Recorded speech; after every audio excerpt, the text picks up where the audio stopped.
Bismillahirrahmanirrahim. Alhamdulillahi rabbil alamin. Wassalatu wassalamu ala sayyidina Muhammadin asyrafil anbiya'i wal mursalin wa ala alihi wa sahbihi ajma'in.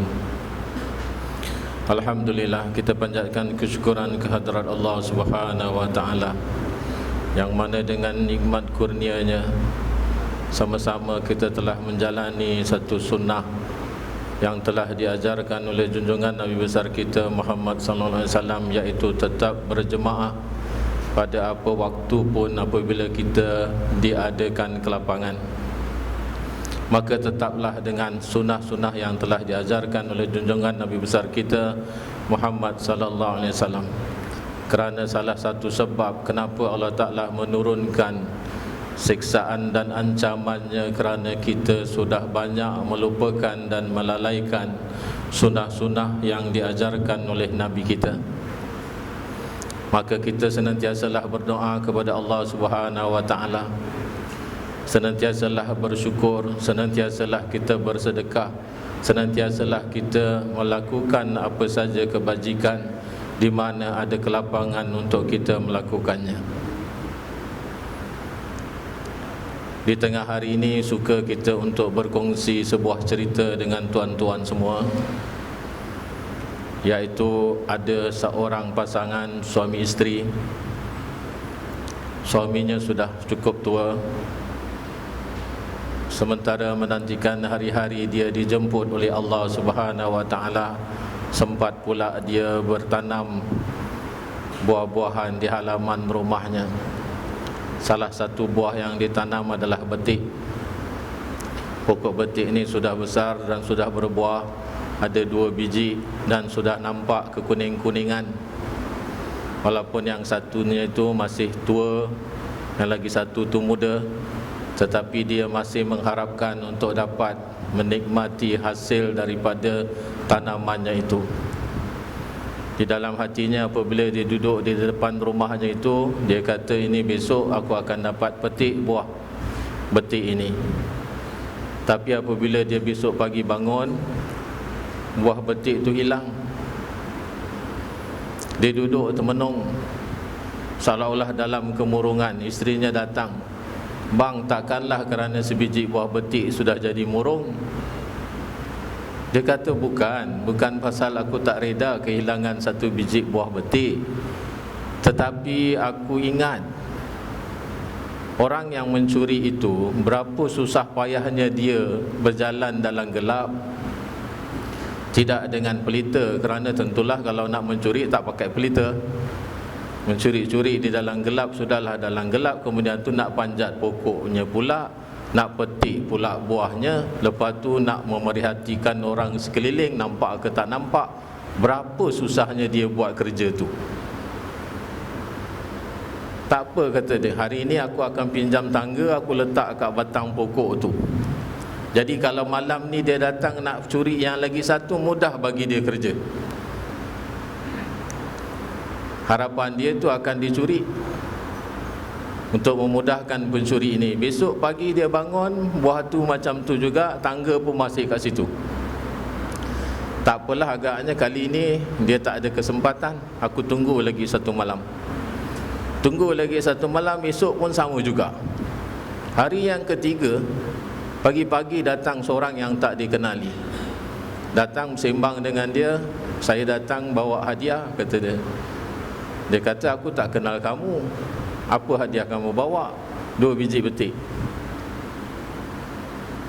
Beginilah, kata dia, saya mengakulah terus terang yang mencuri itu tempoh hari adalah saya. Jadi apabila malam kedua tu saya memang betul datang nak curi yang lagi sebiji. Tapi saya nampak tangga kat situ, macamlah tangga ni menyindir kat saya, kata dia. Jadi saya sadar, oh, rupanya orang ni baik hati, dia bagi aku mudah lagi nak curi. Ini dalam pendidikan kita kata sebagai reverse psychology. Kalau kamu nak buat, aku bagi kamu kemudahan untuk buat. Siapa yang ajar ni? Yang ajar ni tidak lain adalah orang yang paling mulia akhlaknya di muka bumi ini, yang sangat dicintai oleh Allah, iaitu Habibullahnya Nabi kita junjungan besar Muhammad sallallahu alaihi wasallam. Sebagaimana yang sudah kita jelaskan pada minggu yang lalu, iaitu beliau berhenti di sebuah perkebunan milik keluarga Syaibah, iaitu Utbah Syaibah, bapaknya itu keluarga besar Rabi'ah. Jadi apabila dia duduk di situ, dia berdoa sebagaimana yang sudah kita jelaskan, iaitu doa mempasrahkan dirinya kepada Allah. Dia menilai dirinya sangat kekurangan dan dia minta Allah Ta'ala mengampuni segala dosa-dosanya, supaya dia itu diberi pertolongan memudahkan pekerjaan dakwahnya. Daripada jauh, keluarga Rabi'ah ini sudah melihat keadaan Rasulullah. Datang belas kasihan sedikit daripada hatinya. Lalu dia mengirimkan satu orang hambanya yang nama Adas. Adas ini adalah asalnya orang Nasrani dan masih beragama Nasrani ketika bekerja dengan keluarga Rabi'ah. Jadi dia kata, kamu bawalah anggur ini dan kamu berikan kepada pemuda, iaitu orang yang lagi satu tu muda kerana itu adalah Zaid bin Harisah, iaitu anak angkatnya, kepada dua orang yang sedang berehat di perkebunan kita. Jadi dia pergi dan memberikan anggur itu kepada Nabi kita Muhammad SAW. Dia kata, ini adalah hadiah untuk kamu daripada tuan aku Rabi'ah, iaitu daripada anaknya Utbah dan Saibah. Jadi Nabi apabila nak memulakan makan, Nabi baca Bismillah dengan nama Allah, kemudian tu Nabi makan. Adas, iaitu orang yang dihantar oleh keluarga Rabi'ah ini, heran. Dia kata, tidak terbiasa orang-orang di sini menggunakan kalimah itu sebelum makan. Jadi kata Rasulullah, kamu beragama apa? Saya Nasrani, katanya. Oh, kamu adalah umat daripada saudara aku Yunus anak mata. Jadi kata Adas ini, apa yang kamu tahu tentang Yunus anak mata? Yunus anak mata adalah Nabi Yunus yang dimaksudkan itu. Jadi dia kata, Yunus adalah saudaraku. Yunus diutus oleh Allah Ta'ala sebagai seorang Nabi, dan aku juga diutus oleh Allah Ta'ala sebagai seorang Rasul. Jadi antara aku dengan Yunus mengemban satu tugas daripada Allah Subhanahu Wa Ta'ala, iaitu membawa umat menyembah kepada Allah yang satu, iaitu menjauhkan segala penyembahan taghut. Jadi apabila dilihat akhlak Rasulullah yang sangat mulia begitu, dengan perkataannya yang sangat lemah lembut, lalu dia peluk Rasulullah dan dia cium. Ada sebagian riwayat mengatakan dia cium lutut dan kaki Rasulullah, tapi Rasulullah angkat. Kemudian tu dia peluk dan cium pipi Rasulullah dan cium antara dua keningnya. Daripada jauh keluarga Rabi'ah sudah melihat. Kemudian tu Utbah berkata kepada Syaibah, kamu lihat berapa terpesonanya hamba kamu Adas itu dengan orang ini, iaitu dengan Muhammad. Kamu sudah tahu Muhammad itu punya sihir yang sangat kuat. Dia masih menuduh bahawasanya Rasulullah adalah orang-orang pengamal sihir, dan sihir yang diajarkan atau yang dikatakan Rasulullah memilikinya adalah sihir yang sangat kuat, yang sangat mempesonakan orang apabila melihat Rasulullah. Sebenarnya bukan Nabi Allah kita, iaitu Muhammad sallallahu alaihi wasallam, bukan pengamal sihir, tapi beliau adalah orang yang memiliki akhlak yang sangat mulia. Sudah kita katakan, akhlak yang paling mulia adalah akhlak Nabi kita. Apabila kita berakhlak sebagaimana akhlak Rasulullah sallallahu alaihi wasallam, itulah yang membuat orang akan cair, orang akan datang kepada kita dengan hati yang lemah lembut dan hati yang sangat pasrah.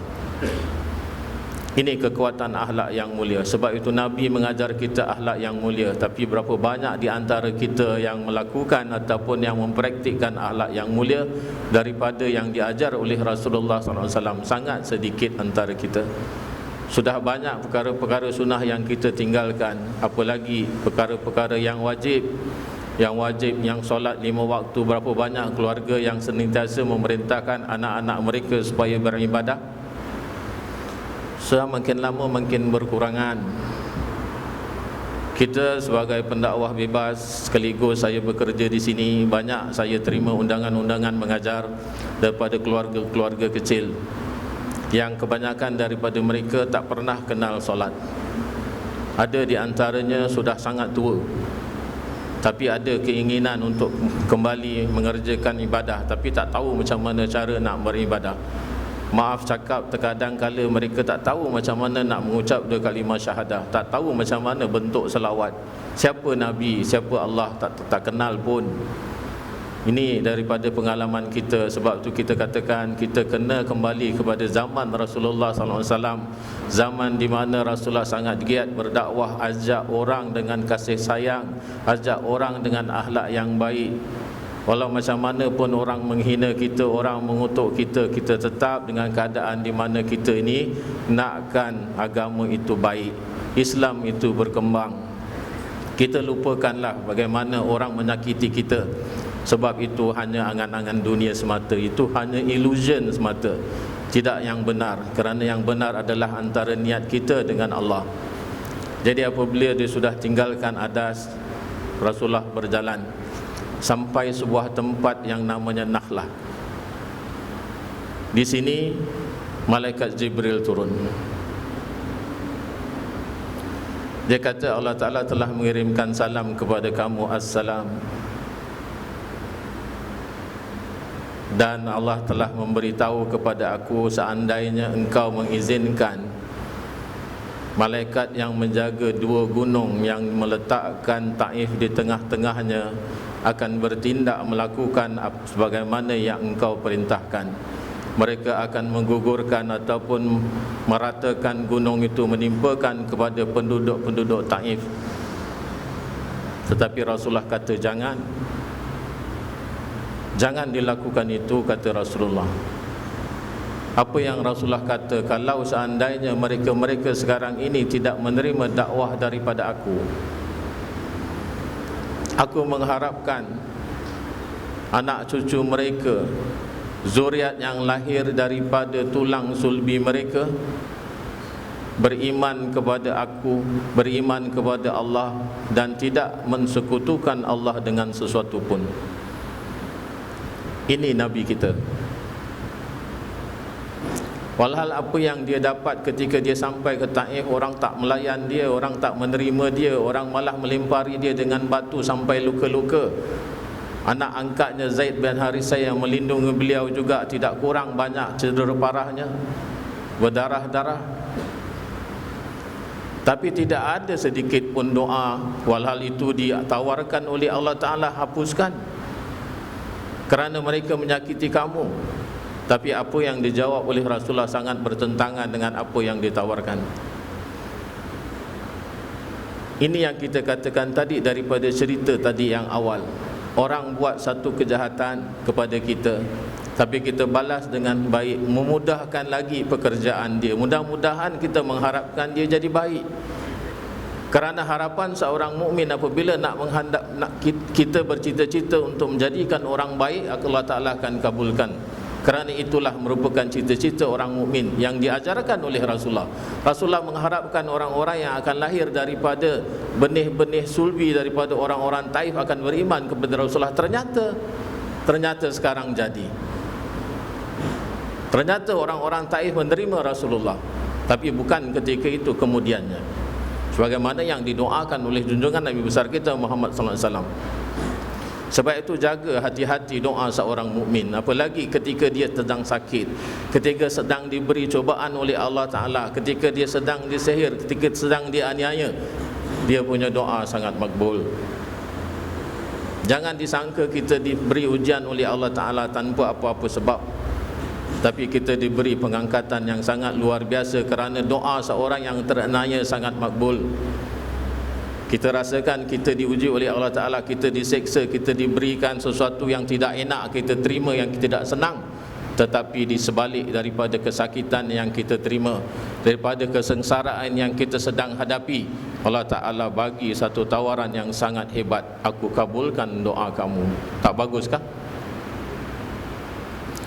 Kita jangan ambil yang negatif saja. Kita jangan tengok orang punya jahat. Kita jangan tengok takdir yang menyakitkan. Tetapi kita senantiasa berfikiran positif, bahawasanya orang yang melakukan kesalahan boleh jadi baik. Yang kita diberikan oleh Allah Ta'ala ujian, Allah Ta'ala beri satu bimbingan dan tuntunan kepada kita. Yang lagi diberi hadiah percuma, iaitu orang-orang yang teraniaya itu biasa doanya dikabulkan oleh Allah Ta'ala. Ia banyakkan doa, kerana datangnya daripada dia, dia juga yang akan menghilangkannya, dia juga yang akan ambilnya. Yang kita ni selalunya tak nampak kerana Allah Ta'ala abstrak. Kita tak nampak di mana Allah, kita tak tahu di mana dia duduk. Sebab itu kita selalu ingat yang lain-lain, kerana itu yang kita nampak. Ya, segala kebaikan memang kita disuruh perintah untuk melakukannya, itu kena buat. Apa segala kejahatan kita disuruh jauhkan, itu pun kita kena lakukan. Di samping itu kita senantiasa mendatangkan satu imajinasi, perasaan kita, hati kita dekat kepada Allah Ta'ala, kerana tidak ada yang mengkabulkan sesuatu melainkan dia. Tidak ada yang mendengarkan doa kita melainkan dia. Balik kepada dia. Kalau sekali kita cuba tak boleh, ya kita cuba lagi 2 kali, 3 kali. Kerana itu yang dapat jaminan daripada junjungan Nabi besar kita Muhammad SAW. Beliau yang mengajarkan kepada kita, kita ikut. Nabi tidak pernah bohong. Jadi apabila sudah dikatakan bahawasanya dia tidak ingin penduduk Taif dibinasakan, walaupun sudah ada tawaran daripada Allah, tetapi kalau seandainya tawaran itu jatuh kepada kita, oh sudah tentu kita terima bila-bila masa, binasakan, hancurkan segalanya, kerana hati kita tidak sama dengan hati Rasulullah sallallahu alaihi wasallam. Akhlak kita selalu ada dendam, selalu ada benci. Walhal yang Rasulullah kerjakan ini, yang Rasulullah lakukan bukan kepada orang yang sesama Islam, orang yang masih kafir. Kalau dia melakukannya pun bukan kerana kepada orang-orang Islam, tetapi kepada orang-orang kafir. Tapi Rasulullah tidak mengatakan demikian, kerana beliau adalah rahmat sekalian alam. Beliau membawa keberkahan kepada seluruh alam ini, tidak hanya kepada manusia, kepada binatang, kepada tumbuh-tumbuhan, segalanya semuanya adalah mendapat rahmat daripada Rasulullah sallallahu alaihi wasallam. Dia teruskan perjalanan dengan Zaid bin Harisah sampai pada satu tempat yang namanya Sailul Kabir. Ini semua adalah tempat-tempat perhentian Rasulullah di sepanjang perjalanan daripada Mekah ke Taif dan Taif balik ke Mekah. Jadi di situ beliau telah berhenti dan beliau telah membaca Al-Quran. Ada sebagian meriwayatkan bahawasanya ketika Nabi membacakan Al-Quran ini, Nabi tak tahu dia itu telah didatangi oleh sekumpulan jin. Ada pula yang mengatakan bahawasanya Rasulullah tahu sekumpulan jin itu sudah hadir. Kemudian itu Rasulullah membacakan Al-Quran dan didengar oleh sekumpulan jin ini, dan mereka balik berdakwah kepada pengikut-pengikut ataupun jemaah jin yang menerima seruan daripada Allah melalui Nabi kita Muhammad SAW. Jadi daripada peristiwa ini yang berlaku di Sailul Kabir ini, Rasulullah telah berdakwah kepada segolongan bangsa jin. Sebab itu kita kenal ada yang mengatakan bahawasanya ada jin kafir dan ada jin Islam. Oh, kalau kita nak berkawan, kita boleh kawan dengan jin Islam, kita tak boleh kawan dengan jin kafir. Ini ada sebagian pandangan yang mengatakan demikian. Oh, kerana jin kafir baik, kerana jin Islam jin kafir tak baik, kerana jin Islam baik, jadi kita boleh bawa kawan sama dia. Siapa yang cakap jin Islam baik? Dan siapa yang cakap jin kafir tak baik? Dan siapa pula yang kata manusia kafir tak baik, manusia Islam baik? Yang namanya manusia Islam pun ada yang tak baik, apalagi jinnya.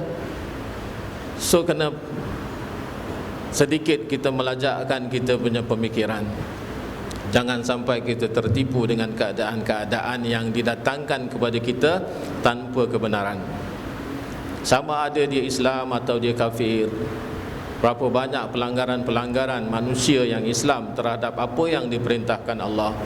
Berapa banyak daripada orang-orang Islam yang melupakan ajaran-ajaran Islam. Berapa banyak maksiat yang sudah dikerjakan. Kita sendiri pun mengaku bahawasanya banyak maksiat yang kita kerjakan, walhal kita ada orang-orang Islam.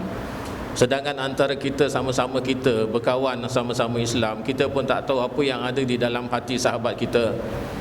Kita tak dapat meneka dia baik ke, dia tak baik ke. Walaupun kita nampak jasadnya, kita nampak macam mana kelakuannya, kita nampak cara gaya dia, kita tahu. Apalagi yang sesuatu yang kita tak nampak, jin kita tak nampak. Kalau kita berkawan dengan dia, dia buat apa yang tak baik belakang kita pun, bukan kata belakang kita, depan kita dia buat pun kita tak nampak, pasal kita memang tak nampak jin. So perkara-perkara macam ini ada sunnah yang mengatakan bahawasanya kita dilarang sekali berkawan dengan jin, waimah di Islam sekalipun, kerana akan menambahkan kebanggaan bangsa jin. Memang jin didulukan kejadiannya daripada kita, sebab itu dia punya mengada-ngada itu lebih daripada manusia. Dia selalu mengatakan kita ni sebagai makhluk yang akhir dijadikan, manusia akhir dijadikan. Tapi jin itu didulukan ribuan tahun sebelum dijadikan Adam, jin sudah dijadikan. Malah dunia ni, muka bumi ni dipenuhi oleh jin sebelum lagi datangnya manusia yang pertama, iaitu Nabi Adam AS. Jadi mereka kata banyak pengalaman yang mereka sudah lalui, banyak perkara dunia yang mereka tahu, dan mereka tu lebih tahu seolah-olah daripada kita. Jadi apabila kita berkawan dengan dia, minta pertolongan dengan dia, waimah dia jin Islam sekalipun, makin besar kepala dia. Sebab itu kita ketepikan soal-soal yang gaib, yang kita tak faham, yang kita tak tahu, dan kita berpijak pada alam nyata. Kalau Allah Ta'ala kata suruh kita kembali kepada dia kerana dia yang maha mengetahui, kita kembali kepada dia. Jangan cari benda-benda yang macam ni, yang kita sendiri tak kenal, yang kita sendiri tak tahu, yang akhirnya kita terjebak dan kita punya akidah akan terganggu. Ini masalah besar. Kalau akidah sampai terganggu, sampaikan kita percaya kepada orang-orang yang mendatangkan soal-soal seperti macam ini tanpa pengetahuan kita, sakit kita tu bukan hanya sakit zahir saja, tapi sakit jiwa. Disebabkan kita percaya selain daripada Allah yang memberikan bekas kepada kita, yang memberi mudarat dan memberikan manfaat, tidak ada lain, hanya Allah semata-mata. Jadi sama ada dia jin Islam atau bukan jin Islam, tak masalah. Ada pula yang mengatakan itu bukan yang pertamanya Nabi bertemu dengan sekumpulan jin, tapi Nabi pernah berdakwah yang mana dekat dengan perkuburan Ma'la. Sebelum kalau kita pergi Mekah, dibawa ziarah sekitaran kota Mekah, kan kita lalu di sebuah masjid yang namanya Masjid Jin. Di situ pun pernah berlaku Rasulullah berdakwah kepada mereka. Dan ada pula keterangan-keterangan yang mengatakan lebih dulu daripada ini pun Rasulullah sudah berkomunikasi dengan jin, iaitu selepas daripada Rasulullah berdakwah sembunyi-sembunyi selama 3 tahun, kemudian tu datang perintah Rasulullah wajib berdakwah secara terang-terangan. Lalu Rasulullah bangun dan terus ke Jabal Abi Qubais, ada yang mengatakan di Bukit Safa. Kemudian tu Rasulullah berdiri di sana dan mengajak orang semua meninggalkan tagut, meninggalkan berhala-berhala dan sembah pada Allah, iaitu beribadah kepada Allah yang Maha Esa. Kemudian tu semua orang-orang Quraisy ketika itu menahan Nabi, cuba nak memberhentikan dakwah Rasulullah SAW. Yang akhirnya mereka telah berkumpul dan nak cari jalan macam mana nak mematahkan dakwah Rasulullah SAW. Yang akhirnya pembesar-pembesarnya sebagaimana yang kita sudah katakan tadi, iaitu Utbah, Syaibah, Walid Al-Mughirah, ini semua pembesar-pembesar Quraisy. Jadi semua bertanya kepada Walid Al-Mughirah. Dia kata, wahai Walid, apa pandangan kamu kepada Rasulullah? Dia kata, aku tak ada komen apa-apa, kerana Walid pernah mendengar ayat-ayat Quran yang dibacakan oleh Rasulullah, dan Walid ini pun mengetahui bahawasanya yang dibacakan oleh Rasulullah bukan ciptaan Rasulullah. Dia kata, kalau nak kata syair, akulah orang yang paling tahu tentang syair. Kalau nak kata bahasa-bahasa Arab yang halus-halus, akulah orang yang paling faham. Tetapi apabila aku dengar yang dibacakan oleh Muhammad, aku tahu bahawasanya itu bukan daripada kalam manusia dan bukan juga daripada kalam jin. Ini yang dikatakan oleh Walid. Tapi dia tak mau mengakukan bahawasanya itu adalah benar-benar daripada Allah yang melantik ataupun yang telah memberikan wahyu itu kepada Rasulullah. Tak mau dia mengaku. Yang akhirnya oleh kerana keadaan dirinya yang sebagai orang terhormat di kalangan orang-orang Quraisy, dia kata itu semua adalah sihir semata-mata. Jadi orang sabar kepada Walid. Kalau engkau mengatakan kau tak ada komen dengan dia, kau tak ada apa-apa nak bantah apa yang dilakukan oleh Muhammad, barangkali engkau sudah ikut fahaman Muhammad. Dia kata tidak sama sekali. Kalau kamu nak aku buktikan yang aku ni bukan pengikut Muhammad, aku akan buktikan. Dia balik. Dia balik, dia beribadah 3 hari 3 malam, tak makan, tak minum, tak tidur. Tak tahu sama ada keterangan ini benar atau tidak benar, tapi ini adalah sebahagian daripada buku-buku sejarah yang menceritakannya. Dia menyembah kepada patung yang dibuat Hubal. Patung ini dibuat daripada emas besar, dipakaikan baju yang cantik-cantik, yang mahal-mahal. Dan kita tahu Walid Al-Mughirah adalah orang yang paling kaya di antara pembesar-pembesar orang-orang Quraisy, yang akhirnya dia kata, engkau janganlah hampakan aku, engkau berilah sesuatu petunjuk kepada aku yang untuk kau memalukan Muhammad, katanya. Jadi syaitan sudah masuk dalam berhala ini, sudah membuat fitnah ataupun sudah membuat onar kepada Mughirah ataupun Walid ini. Jadi setan yang masuk ni namanya setan musfir. Setan ini kata, kamu katakan kepada semua kaum kamu bahawasanya Muhammad bukan Nabi, dia adalah pendusta. Wah, dia sudah confident. Dia kata, Hubal sudah bercakap sama aku sudah berjaya menunjukkan suatu kebenaran kepada umat aku, katanya. Dia bagi tahu kepada orang-orang semua. Dia kata, kalau begitu kita buat satu sayembara ataupun kita buat satu pesta, kita panggil Muhammad supaya Muhammad dimalukan kepada semua orang-orang Quraisy yang ada. Baik, kata dia. Semuanya setuju. Yang akhirnya datang Rasulullah dijemput. Dia datang dengan Sayyidina Abu Bakar di dalam sebahagian riwayat. Kemudian itu Walid Al-Mughirah bertanya kepada patung, kepada berhala Hubal, kamu katakanlah apa yang telah kamu katakan aku sebelum ini tentang Muhammad. Setan musfir masih ada di dalam. Setan musfir mengulangi apa yang dia kata kepada Walid Al-Mughirah. Rasulullah diam, tak menjawab apa-apa. Sedangkan Sayyidina Abu Bakar merasakan sangat terhina. Jadi dia kata kepada Rasulullah, apakah ini? Rasulullah kata, kamu jangan bimbang. Seketika itu juga Jibril datang. Dia kata, kamu jangan bimbang, biarkan apa yang mereka nak katakan, sabar. Hari kedua, Walid Al-Mughirah belum puas hati dengan sebab pertamanya tadi dia berjaya. Besok kata dia, aku akan mengumpulkan lebih ramai orang lagi supaya dapat aku buktikan bahawasanya engkau ini bukan Nabi dan engkau adalah pendusta. Rasulullah kata, baik, besok aku akan datang.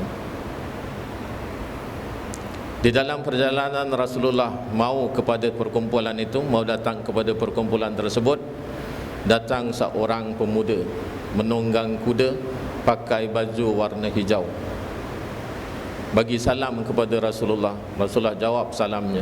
Rasulullah kata, aku tidak pernah melihat engkau di sini. Engkau orang jauhkah ataupun engkau orang dagang, orang musafir? Dia kata, benar. Saya sebenarnya bukan orang musafir yang baru, tapi orang yang sudah lama duduk di sini. Tetapi saya daripada zaman yang sangat jauh. Lalu Rasulullah tanya, siapa nama kamu? Nama aku adalah Muharir bin Habar. Kamu dari golongan mana? Daripada klan yang mana? Daripada kabilah mana? Dia kata, tidak daripada kabilah mana-mana.